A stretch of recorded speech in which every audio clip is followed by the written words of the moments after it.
నిజ నిర్ధారణకు అంతిమ నిర్ణయం డిఎన్ఏ టెస్ట్.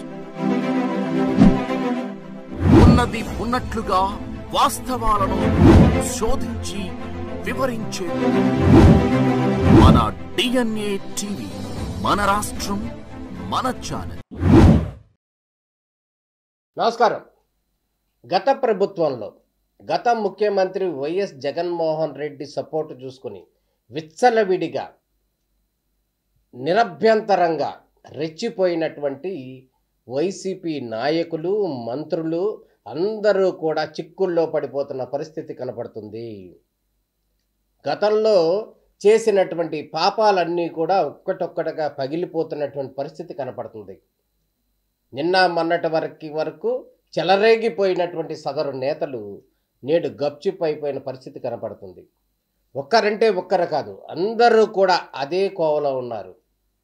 నిన్న మొన్నటి వరకు ఒక స్థల వివాదానికి సంబంధించి జోగి రమేష్, ఆయన తనయుడు అనేక రకాల కేసుల్లో ఇరుక్కుని ఇంకా ఇబ్బందులు పడుతున్నటువంటి తరుణంలో ఇక తాజాగా ఈరోజు జరిగినటువంటి అప్డేట్లో మాజీ మంత్రి పేర్ని నాని అలియాస్ వెంకటరామయ్య, ఆయన సివిల్ సప్లైస్కి సంబంధించినటువంటి బియ్యాన్ని దొంగిలించాడు అనేటటువంటి ఆరోపణల నేపథ్యంలో ఆయన భార్య పేర్ని జయసుధ మీద సివిల్ సప్లైస్ అధికారులు కేసు నమోదు చేశారు. ఈయన మీద పేర్ని నానికి సంబంధించినటువంటి గోడౌన్లో ఈ ధాన్యం అనేది నిలుపుదల చేశారు. ఈ నేపథ్యంలో ఆ ధాన్యం అన్నీ కూడా పూర్తిగా మిస్ అయిపోయినటువంటి పరిస్థితి కనపడుతుంది. అంటే పేరు నాని దొంగిలించారు అనేది అర్థం వచ్చే విధంగా వాళ్ళు కేసులు నమోదు చేసినటువంటి పరిస్థితి కనపడుతుంది. ఈ నేపథ్యంలో పేర్ని నాని మీద క్రిమినల్ చర్యలు తీసుకోవాలి అంటూ కూడా ప్రభుత్వానికి సిఫార్సు చేస్తున్నటువంటి పరిస్థితి కనపడుతుంది. ఈ నేపథ్యంలో పేర్ని నాని వన్ సైడ్గా తన చేతులారా తనే బొక్కబోర్లా కింద పడ్డారు. స్వయాన అధికార పక్షానికి సంబంధించినటువంటి పోలీసుల చేతుల్లో చిక్కిపోయిన పరిస్థితి కనపడుతుంది. గతంలో కనుక చూసినట్టయితే పేర్ని నాని అనేటటువంటి మంత్రి, మాజీ మంత్రి, ప్రస్తుతం ఆయన మచిలీపట్నానికి ప్రాధాన్యత వహిస్తున్నటువంటి పరిస్థితి. ఈయన గతంలో చంద్రబాబు నాయుడు మీద, లోకేష్ మీద, ఇక చెప్పుకోవాల్సింది ఏంటంటే పవన్ కళ్యాణ్ మీద. ఇక పవన్ కళ్యాణ్ మీద ఆయన మాట్లాడిన మాటలు కానీ, ఆయన చెప్పినటువంటి వక్ర భాషలు కానీ, వ్యంగ్య పదాలు కానీ జుగుత్సాకరంగా ఉన్న పరిస్థితి కనపడుతుంది. పవన్ కళ్యాణ్కి సంబంధించి కొన్ని సందర్భాల్లో నా చెప్పు పోయింది, ఇంకో చెప్పి ఎవరెత్తుకుపోయారు అంటూ కూడా పవన్ కళ్యాణ్ మాట్లాడాడు. పావలా కళ్యాణ్ అంటూ కూడా మాట్లాడాడు. ఇంకా అనేక రకాలు ఆయన భార్యలకు సంబంధించి రకరకాల వర్షన్లు కూడా మాట్లాడాడు. ఇక అన్నిటికంటే ఇక శృతి మించిపోయి వీడు నా కాపు నా కొడుకు, ఆడెవడో చౌదరి, వీళ్ళెవరో ఇంకొకళ్ళు అంటూ కూడా రకరకాలుగా కులాల మధ్య విభేదాలు తీసుకొచ్చే పరిస్థితి తీసుకొచ్చాడు. పవన్ కళ్యాణాన్ని ఎవరో కాపులు నమ్మరని అట్లా రకరకాలుగా వగ్రీకరిస్తూ వివాదాలు సృష్టిస్తూ రకరకాల భిన్న స్వరాలతో రకరకాల వర్షన్లో నాడు బాగా రెచ్చిపోయినటువంటి మాజీ మంత్రి ఎవరైనా ఉన్నారంటే ఆయన పేర్ని నాని. ఇంతేకాదు ఈయన ఇంకా తాజాగా కనుక గమనించినట్లయితే ఈ కూటమి ప్రభుత్వం అధికారంలోకి వచ్చిన తర్వాత కూడా అంతే స్థాయిలో అదే రీతిలో వైసీపీ నాయకులు ఎవరో కూడా మాట్లాడపోయినప్పటికి కూడా పేర్ని నాని మాత్రం ఓవర్ స్పీడ్తో మాట్లాడుతున్నటువంటి పరిస్థితి కనపడుతుంది. ఇంకో విషయం ఏంటో తెలుసా, ప్రస్తుతానికి ఎక్సైజ్ అండ్ మైన్స్ శాఖ మంత్రిగా ఉన్నటువంటి కొల్లు రవీంద్ర, ఈయన ప్రత్యర్థి మచిలీపట్నానికి. ఈయనకు సంబంధించి ఒక హత్యకు సంబంధించినటువంటి కేసులో పేర్ని నాని వాంటెడ్గా కొల్లు రవీంద్రని ఇరికించాడు. ఇదే నేపథ్యంలోనే కొల్లు రవీంద్ర దాదాపు 50 రోజులు జైలు జీవితం గడపాల్సి వచ్చింది. నిజానికి అందులో ఆయన పాత్ర లేదు అనేది సుస్పష్టమైంది. ఈ నేపథ్యంలోనే ఇంత హడావుడి చేసినటువంటి పేర్ని నాని, లోకల్గా ఉన్నటువంటి పేర్ని నాని కొల్లు రవీంద్రని జైల్లో పెట్టాడు. అదేవిధంగా చంద్రబాబు నాయుడిని లోకేష్ మీద కూడా విచ్చలవిడిగా మాట్లాడాడు. అదేవిధంగా డిప్యూటీ సీఎంగా ఉన్నటువంటి పవన్ కళ్యాణ్ మీద చెలరేగిపోయి మాట్లాడాడు. ఇన్ని వివాదాలు చేసినటువంటి పేరు నాని దొంగదారిన ఆయనకు సంబంధించినటువంటి సివిల్ సప్లైస్ గోడౌన్లో, ఆయన గోడౌన్లో సివిల్ సప్లైకి సంబంధించినటువంటి 90 లక్షల విలువ ఖరీదు చేసేటటువంటి ధాన్యం మిస్ అయ్యింది. ఈ మిస్ చేయడంలో ఆయన పాత్ర ఉంది అనేది ఇవాళ సివిల్ సప్లై అధికారులు గుర్తించడం జరిగింది. అసలు ఒక విచిత్రం ఏంటో చెప్పమంటారా? అసలు పవన్ కళ్యాణ్ మీద ఓవర్ యాక్షన్తో రెచ్చిపోయినటువంటి పేరుని నాని ఇవాళ పవన్ కళ్యాణ్కి సంబంధించిన, ఆ పార్టీకి సంబంధించిన మంత్రి ఎవరైతే ఉన్నారో నాదెళ్ల మనోహర్, ఆయన సివిల్ సప్లై శాఖ మంత్రిగా ఉన్నారు.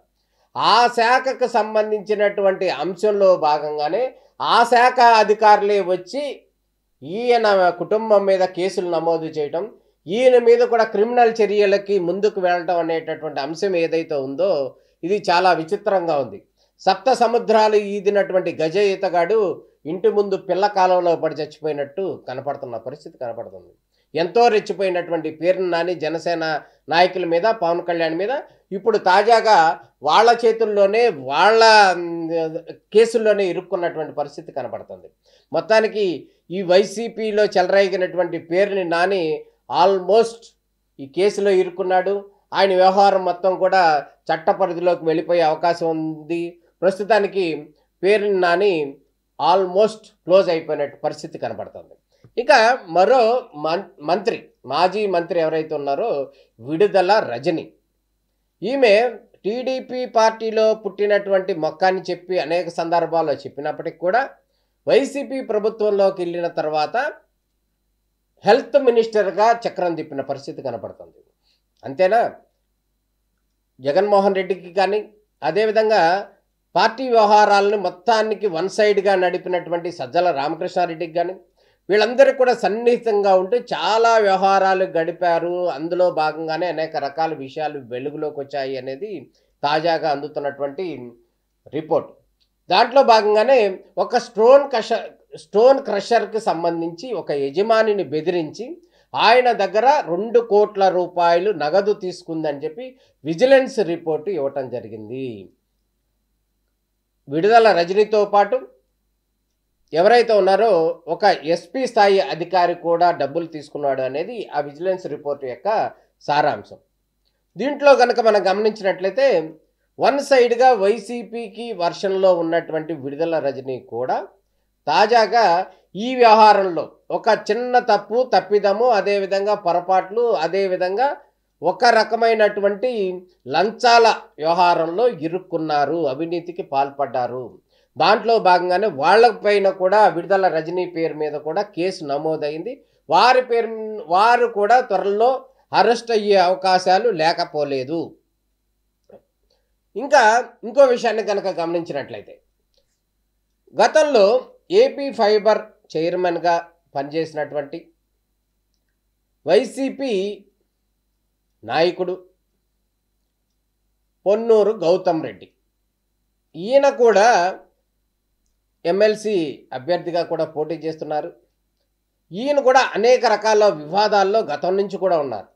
ఇక గతంలో ఆయన వ్యవహారం కనుక గమనించినట్లయితే ఏపీ ఫైబర్ చైర్మన్గా ఏపీ ఫైబర్లో కోటాను కోట్లు మోసం జరిగింది, చీటింగ్ జరిగింది. వీటన్నిటికీ బాధ్యుడు ప్రస్తుత ముఖ్యమంత్రి చంద్రబాబు నాయుడు, నారా లోకేష్ అంటూ కూడా వాళ్ళు నమ్మి వీళ్ళిద్దరి మీద కూడా కేసులు, ఎఫ్ఐఆర్లు కూడా నమోదు చేసినటువంటి పరిస్థితి కనపడుతుంది. A1గా, A2గా ఇతర సెక్షన్ల కింద ఏపీ ఫైబర్లో చీటింగ్ జరిగిందని చెప్పి దాని మీద కూడా కేసులు నమోదు చేయడంలో గౌతమ్ రెడ్డి కీలక పాత్ర పోషించాడు. అయితే ఈ టాపిక్ ఎందుకు చెప్తున్నామంటే ప్రస్తుతం తాను తీసిన గోతులో తనే పడ్డ చందంగా గౌతమ్ రెడ్డి ఒక చిన్న వ్యవహారంలో ఎవరైతే ఉన్నారో ఒక శాస్త్రికి సంబంధించి, ఆయన పేరు ఉమామహేశ్వర శాస్త్రి, సత్యనారాయణపురానికి సంబంధించిన ఆయనకు సంబంధించినటువంటి స్థలాన్ని కబ్జా చేశాడు గౌతమ్ రెడ్డి. ఆ స్థలంలో కన్స్ట్రక్షన్ కూడా చేసేశాడు. ఈ నేపథ్యంలోనే ఆయన ఉమామహేశ్వర శాస్త్రి అనే అతను నాకు అన్యాయం జరిగింది, నాకు న్యాయం చేయండి అంటూ కూడా దాదాపు 4-5 సంవత్సరాల నుంచి కోర్టుల చుట్టూ, న్యాయస్థానం చుట్టూ, అదేవిధంగా పోలీసుల చుట్టూ కూడా తిరుగుతున్నాడు. ఈ నేపథ్యంలో తాజాగా జరిగినటువంటి అంశం ఏదైతే ఉందో, గౌతమ్ రెడ్డికి సంబంధించినటువంటి వ్యక్తులు ఎవరైతే ఉన్నారో వాళ్ళందరూ కూడా వెళ్ళి ఈ ఉమామహేశ్వర శాస్త్రి మీద దాడి చేశారు. ఆయనకు సంబంధించినటువంటి ఫోన్లు అన్నీ కూడా లాక్కుపోయారు. ఆయనకి ప్రాణహాని ఉన్న పరిస్థితి కనపడింది. ఈ నేపథ్యంలోనే ఉమామహేశ్వర శాస్త్రి ఎవరైతే ఉన్నాడో ఆయన పోలీసులను ఆశ్రయించి నాకు ప్రాణహాని ఉందని చెప్పి నాకు రక్షణ కల్పించాలంటూ కూడా ఆయన పోలీసులను ఆశ్రయించేసిన పరిస్థితి కనపడుతుంది. ఇదే అంశంలో ఆయన మీద కేసు నమోదైంది. దానికి సంబంధించినటువంటి వ్యవహారం అట్లా ఉంది. ఈరోజు తాజాగా హైకోర్టుకు అయితే గౌతమ్ రెడ్డి గతంలోనే తనకు అరెస్టు నుంచి మినహాయింపు ఇవ్వండి, ఎగ్జామ్షన్ ఇవ్వండి అంటూ కూడా ఆయన హైకోర్టుకు వెళ్ళడం జరిగింది. తాజాగా ఈరోజు వచ్చినటువంటి హైకోర్టు ఉత్తర్వుల్లో ఎటువంటి ఎగ్జామ్షన్ ఇవ్వటం అనేది కుదరదు అని క్లియర్గా ఉన్నత న్యాయస్థానం చెప్పేసింది. దీంతో గౌతమ్ రెడ్డి పరిస్థితి కూడా అధోగతి అయిపోయిన పరిస్థితి కనపడుతుంది. చిక్కుల్లో పడ్డ పరిస్థితి గౌతమ్ రెడ్డి కనపడుతుంది.